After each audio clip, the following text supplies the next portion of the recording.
Matthew chapter 16. Then the Pharisees and Sadducees came and tested Jesus by asking him to show them a sign from heaven. But he replied, "When evening comes, you say, 'The weather will be fair, for the sky is red.' And in the morning, 'Today it will be stormy, for the sky is red and overcast.' You know how to interpret the appearance of the sky, but not the signs of the times. A wicked and adulterous generation demands a sign, but none will be given it except the sign of Jonah." Then he left them and went away.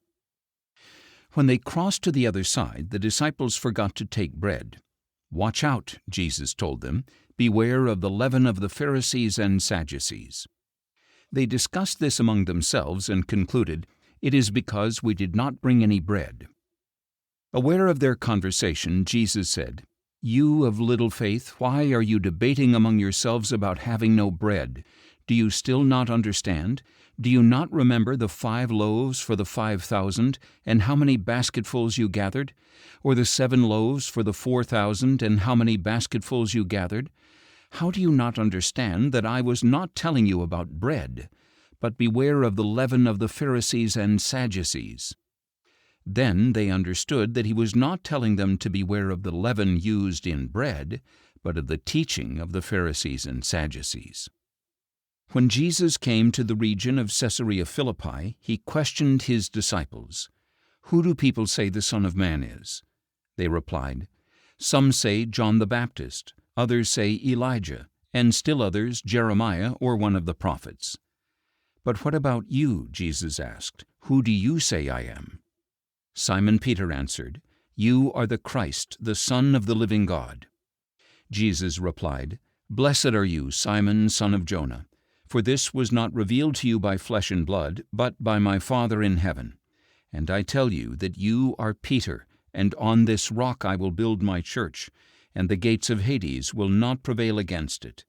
I will give you the keys of the kingdom of heaven. Whatever you bind on earth will be bound in heaven, and whatever you loose on earth will be loosed in heaven." Then he admonished the disciples not to tell anyone that he was the Christ. From that time on, Jesus began to show his disciples that he must go to Jerusalem and suffer many things at the hands of the elders, chief priests, and scribes, and that he must be killed and on the 3rd day be raised to life. Peter took him aside and began to rebuke him. "Far be it from you, Lord," he said. "This shall never happen to you." But Jesus turned and said to Peter, "Get behind me, Satan. You are a stumbling block to me, for you do not have in mind the things of God, but the things of men." Then Jesus told his disciples, "If anyone wants to come after me, he must deny himself and take up his cross and follow me. For whoever wants to save his life will lose it, but whoever loses his life for my sake will find it. What will it profit a man if he gains the whole world, yet forfeits his soul? Or what can a man give in exchange for his soul? For the Son of Man will come in his Father's glory with his angels, and then he will repay each one according to what he has done. Truly I tell you, some who are standing here will not taste death before they see the Son of Man coming in his kingdom."